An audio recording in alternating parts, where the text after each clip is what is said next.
अब तपाईँलाई मार्केटको बारेमा नर्मल जानकारी भइसके पछाडि तपाईँले जानिसक्नु भएको छ, मार्केट ट्रेन्डको बारेमा जानिसक्नु भएको छ, त्यस्तै गरी चार्ट प्याटर्नको बारेमा जानिसक्नु भएको छ, ट्रेन्ड लाइन अनि सपोर्ट रेसिस्टेन्स, त्यस्तै गरी डिफ्रेन्ट इन्डिकेटर्सहरूको बारेमा जानिसके पछाडि तपाईँलाई अब मार्केटमा ट्रेड गर्नलाई मार्केटमा युज हुने डिफ्रेन्ट टर्मिनोलोजीहरू थाहा हुनुपर्छ। र सबैभन्दा सुरुमा मार्केटमा दुई खालले ट्रेड गर्न सकिन्छ। एउटा लङ पोजिसनमा ट्रेड गर्न सकिन्छ, अर्को सर्ट पोजिसनमा ट्रेड गर्न सकिन्छ। लङ पोजिसन भनेको तपाईँ यदि नेपालमा ट्रेड गर्नुहुन्छ भने नेपालमा जे गरिरहनु भएको छ त्यो लङ पोजिसनमा पर्छ। लङ पोजिसन चाहिँ कस्तो हो भने तपाईँ कुनै पनि स्टकको प्राइस भविष्यमा बढ्न सक्छ भनेर अहिले किन्नुहुन्छ र प्राइस बढ्यो भने तपाईँलाई नाफा हुन्छ, घट्यो भने घाटा हुन्छ है। जस्तो कि लङ पोजिसन भनेको चाहिँ तपाईँले यहाँनिर देख्नुहुन्छ मार्केट झर्यो, यहाँबाट सपोर्ट लियो र तपाईँलाई के लाग्यो अब फेरि मार्केट यहाँ आयो भने यहाँबाट मार्केट माथि जान्छ भन्ने लाग्यो र तपाईँले यहाँनिर बाई गर्नुहुन्छ है, तल स्टप लस राख्नुहुन्छ र तपाईँलाई के लाग्छ मार्केट माथिसम्म जान्छ भन्नुभयो भने अब मार्केट यहाँ तपाईँले किनेको प्राइसभन्दा जति माथि जान्छ त्यति नै तपाईँलाई नाफा हुन्छ र तपाईँले किनेको प्राइसभन्दा जति तल जान्छ त्यति नै तपाईँलाई घाटा हुन्छ। जस्तो कि तपाईँले कुनै पनि स्टक $10 किन्नुभयो र त्यो चाहिँ बढेर $15 भयो भने तपाईँलाई $5 नाफा भयो। तर $10 किनेको स्टक घटेर $5 भयो भने फेरि के भयो, तपाईँलाई $5 को घाटा भयो। त्यही नै हो लङ पोजिसन चाहिँ नेपालमा गरिरहनु भएको छ, तपाईँले यो बुझ्नुहुन्छ है। र सर्ट पोजिसन भनेको नेपालमा अभाइलेबल छैन। नेपाल स्टक एक्सचेन्ज नेप्सेले अहिलेसम्म सर्ट सेल गर्नको लागि अलाउ गर्दैन, हाम्रो सिस्टमले सर्ट सेल गर्न दिँदैन। सर्ट सेल भनेको चाहिँ तपाईँले भविष्यमा कुनै पनि स्टकको प्राइस घट्छ भनेर तपाईँले अहिले सेल गर्नुहुन्छ र भविष्यमा तपाईँले प्राइस घटिसके पछाडि किन्नुहुन्छ र के हुन्छ ब्यालेन्स हुन्छ। जस्तो यहाँ हेर्न सक्नुहुन्छ चार्टमा, जब यहाँनिर के छ त, यहाँ रेसिस्टेन्स छ, यहाँनिर सप्लायरहरू छन् भनिसके पछाडि मार्केट चाहिँ अब यहाँबाट घट्छ भन्ने लागेर तपाईँले के गर्नुहुन्छ, यहाँ जब मार्केटमा यहाँ यो प्राइसमा जब जान्छ तपाईँले सेल गर्नुहुन्छ। तपाईँसँग सेयर छैन अहिले तर तपाईँले सेल गर्न मिल्छ, तपाईँसँग पो सेयर छैन त, तपाईँको ब्रोकरसँग सेयर हुन्छ नि त है, तपाईँले सेल गर्न मिल्छ। र यहाँ के गर्नुहुन्छ, तपाईँ यो सप्लाई जोन हो, तपाईँ यहाँ सेल गर्नुहुन्छ, सरी यहाँ sort position select, sort position तपाईँ यहाँ प्राइस जाँदाखेरि के हुन्छ, तपाईँले सेल गरिदिनुहुन्छ है। र सेल गर्नुहुन्छ, यहाँ स्टप लस राख्नुहुन्छ र तपाईँले टार्गेट के गर्नुहुन्छ, रेसिस्टेन्टबाट प्राइस घट्दैछ भने अर्को सपोर्टसम्म मार्केट जान्छ भन्नुहुन्छ र यहाँ तपाईँले प्रफिट बुक गर्नुहुन्छ।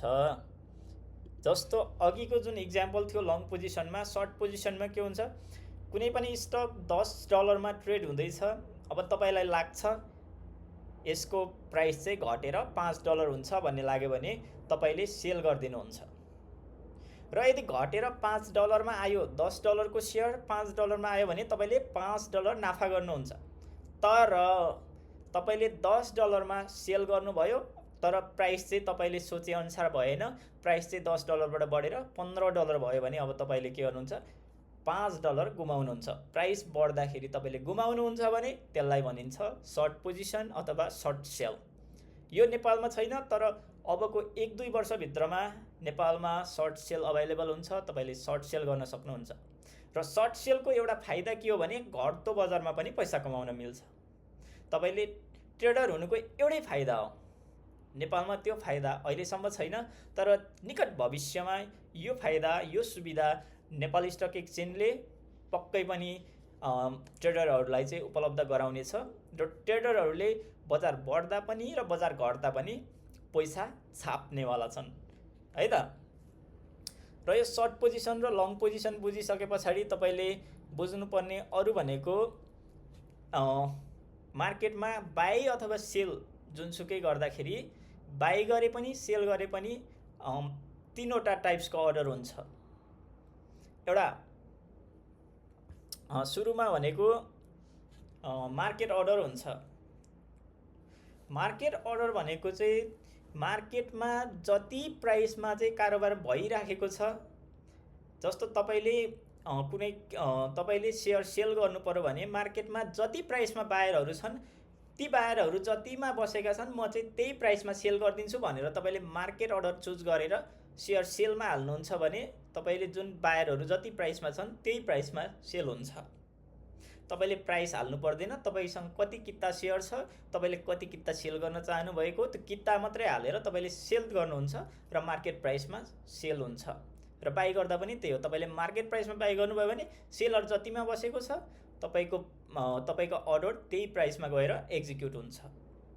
र अर्को हुन्छ लिमिट अर्डर। लिमिट अर्डर भनेको चाहिँ तपाईँले कुनै पनि सेयर चाहिँ म यो प्राइसमा मात्रै किन्छु अथवा म यो प्राइसमा मात्रै बेच्छु भन्नुहुन्छ है।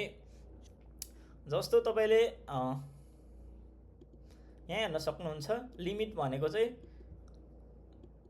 यो प्राइसमा चाहिँ के छ त, तपाईँले बजार बढ्दैछ, तपाईँले यो प्राइसमा चाहिँ के गर्नुभयो, लिमिट हाल्नुभयो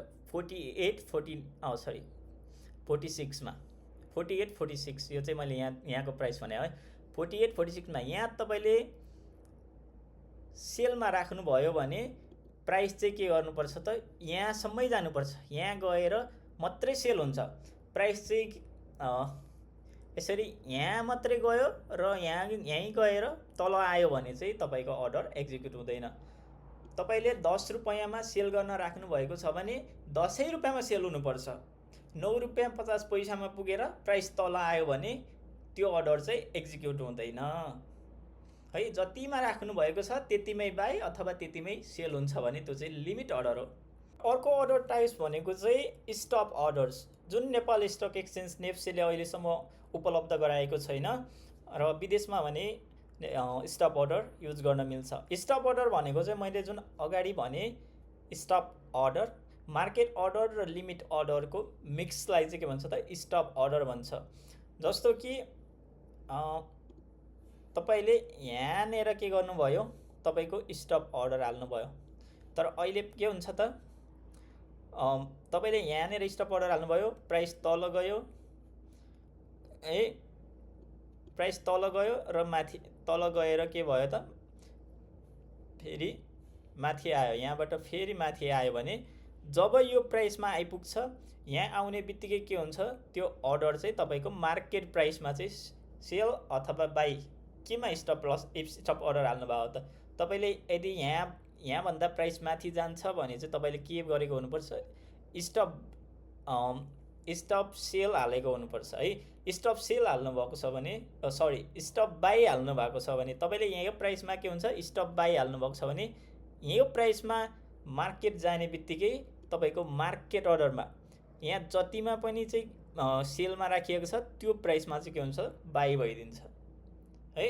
सो जस्तो कि तपाईँले 10 रुपैयाँमा स्टप सेल राख्नु भएको छ भने यदि प्राइस 12 रुपैयाँमा कारोबार हुँदै थियो, 10 रुपैयाँमा तपाईँले स्टप सेल राख्नु भएको छ भने जब 10 रुपैयाँमा पुग्छ प्राइस, तपाईँको 10मा पनि हुनसक्छ अथवा 10 भन्दा तल पनि हुनसक्छ है। जतिमा बायर छन् त्यतिमै सेल हुन्छ, त्यसलाई भनिन्छ स्टप अर्डर है। र अर्को भनेको तपाईँले छोटकरीमा एसएलटिपी भनेको सुन्नुहुन्छ। एसएल भनेको स्टप लस हो, स्टप ट्रेड, र टिपी भनेको चाहिँ के हो त, ट्रेड टेक प्रॉफिट है। यो भनेको चाहिँ के हो भने जस्तो तपाईँले यहाँनिर के गर्नुभयो, यहाँ बाई गर्नुभयो, सर्ट पोजिसन भएछ, लङ पोजिसनमा तपाईँले यहाँ बाई गर्नुभयो, यो जुन तलको रेड भाग छ यसलाई के भनिन्छ त, स्टप लस एसएल भनेको चाहिँ के हो त, यो यहाँनिर तपाईँलाई यदि के लागेको त, यदि प्राइस घटेर यो जुन यहाँ छ यो भन्दा तल गयो भने चाहिँ म यो भन्दा बढी लस लिन सक्दिनँ। यदि मैले यहाँ किनेको सेयर यो प्राइस भन्दा मुनि गयो भने चाहिँ म मार्केटबाट एक्जिट हुन्छु भनेर तपाईँले यसलाई चाहिँ के भन्छ, स्टप लस हाल्नुहुन्छ। यहाँ प्राइस जाने बित्तिकै तपाईँ सेल गर्नुहुन्छ, बजारबाट आउट हुनुहुन्छ, अथवा यहाँ गएपछि तपाईँले के गर्नुहुन्छ त, यहाँ बाई गरेको कुरा यहाँ सेल गर्नुहुन्छ, प्रफिट लिनुहुन्छ, बजारमा निस्किनुहुन्छ है। र यो सर्ट पोजिसनमा पनि त्यही नै हो, तपाईँ यहाँ सेल गर्नुहुन्छ, स्टप लस यता कतै राख्नुहुन्छ र यसरी यहाँ अथवा यहाँ टेक प्रफिट राख्नुहुन्छ है। र यति कुरा तपाईँले राम्रोसँगले बुझेर बजारमा ट्रेडिङ गर्न सुरु गर्न सक्नुहुन्छ। तर यो भिडियो हेरेर मात्रै बजारमा गएर ड्याङ ड्याङ बाई सेल नगर्नु होला। आफैले छुट्टै अध्ययन गर्नुहोस्। सेयर बजार जोखिमको क्षेत्र हो। जति सुन्दा सजिलो छ पैसा कमाउन, सेयर बजारमा पैसा गुमाउन पनि त्यति नै सजिलो छ। त्यसैले अध्ययन गर्नुहोस्, स्किल सिक्नुहोस्, पैसा कमाउनुहोस्। बेसिकली भन्नुपर्दा पैसा छाप्नुहोस्।